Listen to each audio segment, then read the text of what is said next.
All right, let's just dive right into this explainer.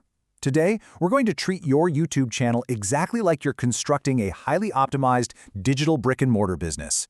We're taking all the guesswork completely out of the back end, focusing purely on what actually matters to build a strong, secure, and ready-to-scale platform right from day one. But before we pour the foundation for this digital storefront, we really need to ask a crucial question. Is it actually possible that one simple tiny checkbox could totally tank your channel's discoverability? I know, it sounds a bit dramatic, right? But seriously, navigating the back end of your channel is literally just as important as the content you're filming. To figure that out, this explainer is going to be your complete roadmap. We're covering 6 main phases: the YouTube Studio Foundation, unlocking essential channel features, hidden settings for growth, designing your storefront layout, mastering the community tab, and finally, managing teams and monetization. Let's start right at the beginning with Phase 1, the YouTube Studio Foundation. It's actually wild to look back at how much the Creator backend has evolved over the years. Remember the Creator Studio Classic from way back in 2005? Well, as our needs as creators grew, the platform had to adapt. By 2019, Google kicked off a huge material design overhaul, and by 2020, that classic setup was completely phased out. What you're using today is this incredibly powerful, refined piece of software built to give you deep analytics and total channel control. So the very first step in building your foundation is actually setting up your account the right way. The absolute best practice here? Create a brand new, strictly private Google email address. Seriously, do not use an email you already use for personal signups or everyday business contacts. Hackers are super sophisticated these days. You really need to treat this specific channel login exactly like a highly classified password to keep your whole digital business secure. With that secure foundation poured, let's move to part 2, unlocking essential channel features. Okay, so by default, YouTube restricts new channels to just the basic features. To get the tools you actually need to build an audience, you have to unlock intermediate features. It's pretty straightforward. Just pop into Settings, click Channel, hit Feature Eligibility, and verify your phone number. Why does this matter? Because this simple phone verification is the absolute only way you get access to live streaming, uploading videos longer than 15 minutes, and the big one, custom thumbnails. And getting access to custom thumbnails is, well, it's completely non-negotiable. The experts over at vidIQ put it perfectly. Your thumbnail is the cover of the book. It is your prime digital real estate. You have to use bold colors and compelling copy to basically force a click. Now that we've unlocked the doors, let's jump to Section 3, Hidden Settings for Growth. Remember that question I asked earlier about one setting ruining your growth? Yeah, this is it. You absolutely have to tell YouTube if your channel is made for kids to comply with COPPA laws. If you're making content for a general audience or adults, make absolutely sure this is set to no.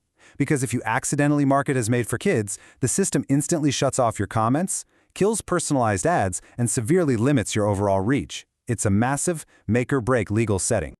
Let's also look at how to automate your workflow with some hidden backend tweaks. Under Upload Defaults, go ahead and set your default visibility to private. This is a lifesaver so you don't accidentally publish a video before it's actually ready.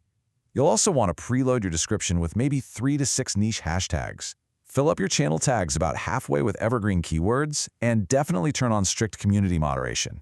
This essentially builds a protective firewall around your content, automatically holding spammy comments for review and saving you hours of manual cleanup. One quick, really important note on your basic info. Just be honest. Look, it might be super tempting to list the United States, hoping it'll magically push your videos to American viewers, but it absolutely will not. The algorithm doesn't care where you live, it only cares what viewers want to watch. Faking this info is just going to cause massive headaches later, and it actually risks demonetizing your entire channel when they try to verify your identity. So yeah, definitely not worth it. All right, the plumbing is secure, our settings are dialed in. Let's move to Phase 4, designing your storefront layout. The very first thing people see when they click on your channel name is your banner. Think of it as a massive digital billboard. To make sure it looks perfect, whether someone is watching on a huge TV screen, a desktop, or just their phone, the image needs a minimum width of exactly 2048 pixels. By planning your design with those dimensions, you make sure your core branding doesn't get awkwardly cropped out on smaller screens. Right below that banner is your actual channel layout. Now, if you're a brand new channel, do yourself a favor and skip the channel trailer. People don't know who you are yet, so a trailer's kind of wasted space. Instead, smack new visitors right in the face with your best work. Put your popular video shelf right at the top for immediate social proof. Below that, drop in your community posts to show the channel is active, and then line up some highly curated playlists to get people binge-watching. So, your storefront looks fantastic. People are watching your popular videos, but that brings us to a really common challenge for creators. How on earth do you keep the crowd engaged when you aren't actively dropping new videos? Well, you keep them hooked by mastering our next section, the Community tab. By the way, this has officially been renamed to Posts inside the studio. And when it comes to engaging your audience here, polls are hands down the most powerful tool in your arsenal. Why? Because voting is completely frictionless for the viewer. It's just one tap. Plus, it gives you incredible instant market research on what your audience actually wants. Images and videos are also solid for engagement, but pure text posts? They actually perform the worst unless you pair them with media or a really strong question. Now, I know you might be tempted to post every single day to stay top of mind, but looking at the data, we find a genuinely surprising fact. The sweet spot is just 2 to 3 posts a week. That's it. It's enough to keep your audience warm and keep your channel surfacing in their home feeds, but it totally avoids that feed fatigue that makes subscribers scroll past or even unsubscribe if you get too noisy. Okay, let's look at the future in our final phase, managing teams and monetization. As your channel really takes off and you decide to hire a thumbnail designer or a video editor, please never hand over your master password. Instead, utilize channel permissions. This lets you assign very specific, limited roles. An editor can upload and tweak your content but can't touch your permissions. A viewer can check out your analytics but can't edit a thing. It's simply the best way to keep your business running smoothly and securely as you scale. And of course, the ultimate goal for most of us is turning on that cash register. The golden milestone to apply for the YouTube Partner Program is hitting 1,000 subscribers.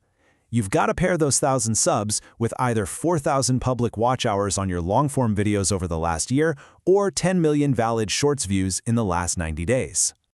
As you start monetizing and maybe running live streams to celebrate those milestones, YouTube actually lets you set up to 3 custom channel guidelines. These are specific rules that viewers explicitly have to agree to before they type their very first message in your live chat or comment section. By setting these up, things like no swearing or stay on topic, you permanently establish a really healthy, positive tone for your community from day one. Wow. Okay, we have covered a ton of ground in this explainer. Your foundational security is rock solid, your hidden back-end settings are fully optimized to push your content, and your storefront layout is perfectly designed to convert casual visitors into lifelong subscribers. So there is literally only one question left to ask yourself. Now that the stage is perfectly set, what are you going to upload first?